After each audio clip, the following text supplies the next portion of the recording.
Nice. I like keeping you guys at a distance. Luke, Marshall Harris, CBS 13, Sacramento.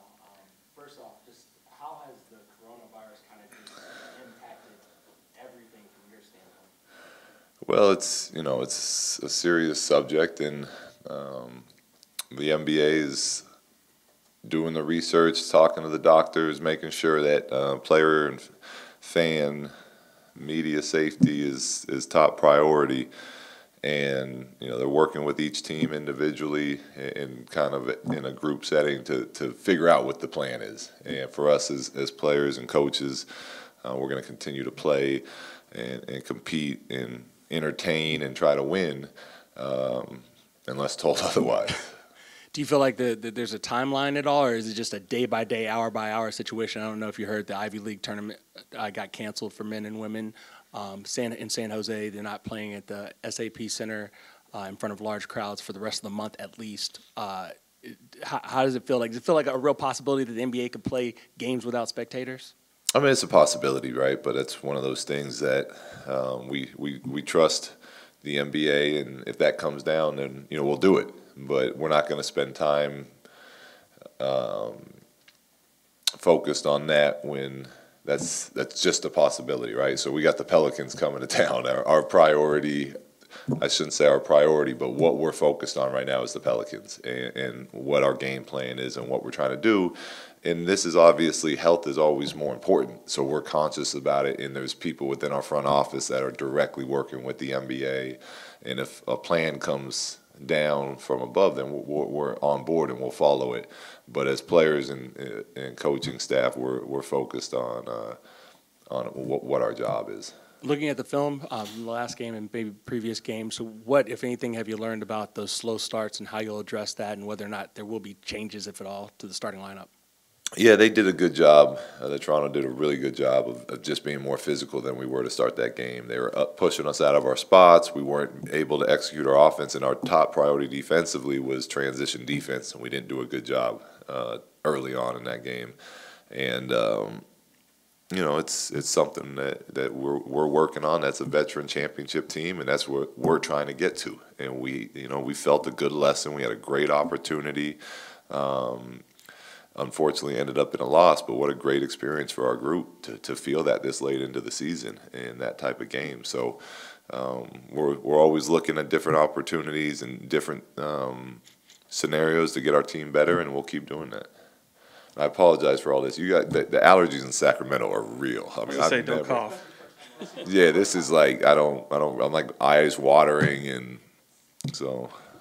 They told me if I eat local honey, it'll help. So I took a spoonful of honey earlier. It hasn't kicked in yet, I guess. Sorry, side note. Forget some of my question here. Sean Cunningham, ABC 10. Let me start with, you talked about the slow starts and everything. I mean, when you come out of that game, is it possible, too, that just, you were going up against a really good team? I mean, despite the slow start, again, kind of rearing its head, I mean, when you look back at the tape there, how much of it did you feel was them? How much did you feel was you? I thought it was a great game. I mean, they went into Utah the next night and did it again to another really good team. I mean, that's why they were It's hard to win championships. They got DNA over there, championship DNA, and that's what we're trying to get to. So, sometimes in hard-fought games, not sometimes, all the time, somebody has to lose. And I was proud of the way we fought. I was proud of the way we answered the bell. We took the lead. They took it back. It was back and forth. Now, there's always things from both sides. I'm sure they go back and watch that tape and be like, we got to clean that up and that, and we're doing the same thing over here. But the overall way that we continue to step up and play over the last 20-game stretch is very encouraging as a coach. And you see the guys competing at a level and playing with the consistency. That's what you want to see. And then we keep trying to clean up the details of the game. And tomorrow night's game is going to be no different with, as far as priority number one, transition defense. This Pelicans team loves to throw the ball out and get out and run, and we got to take care of the ball and get back on defense. So those are the things we keep focusing on. But as a staff, you see the group as a whole and how we continue to play, and I like the progress. You mentioned them with Zion. I mean, he gets a lot of the attention right now in the small amount of time he's played. But when you see him, just what stands out? And is there anyone he reminds you of? I mean, I know he's just he's a little unique. Yeah, I want to see him in person, but he's been really impressive. He's been really impressive. To miss that much time and then come back and as a rookie and kind of experience the NBA from halfway through the season, and then put up the numbers that he is and help his team win in the way he is.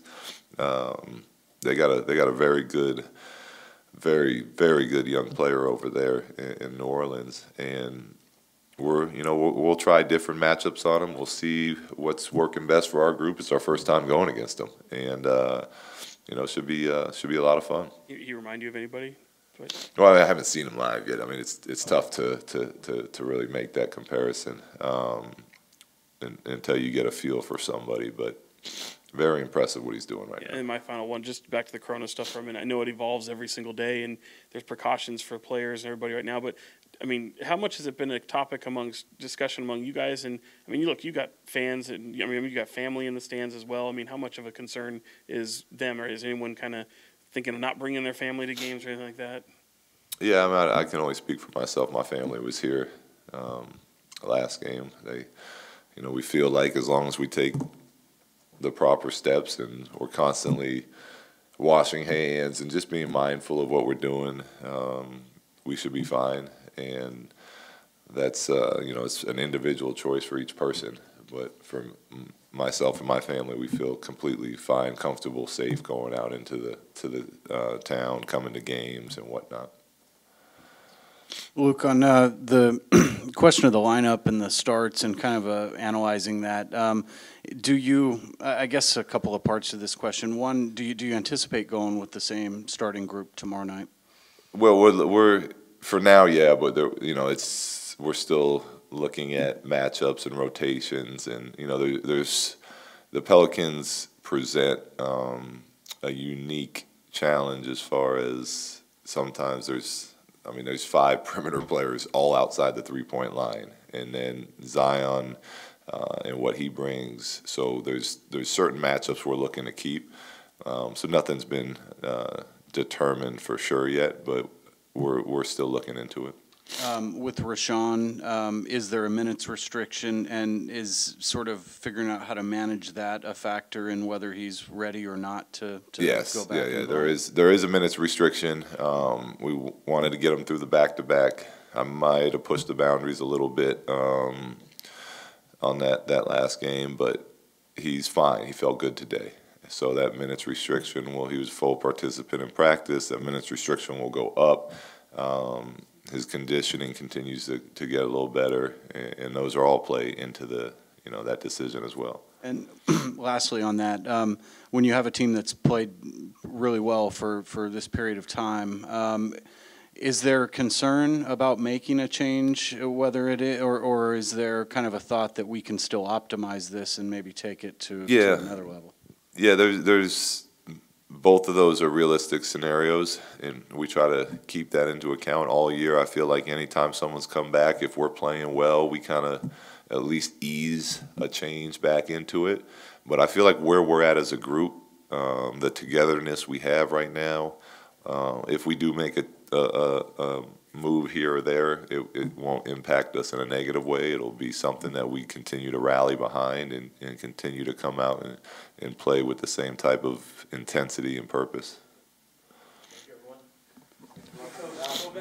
Yeah, I feel great. Does it?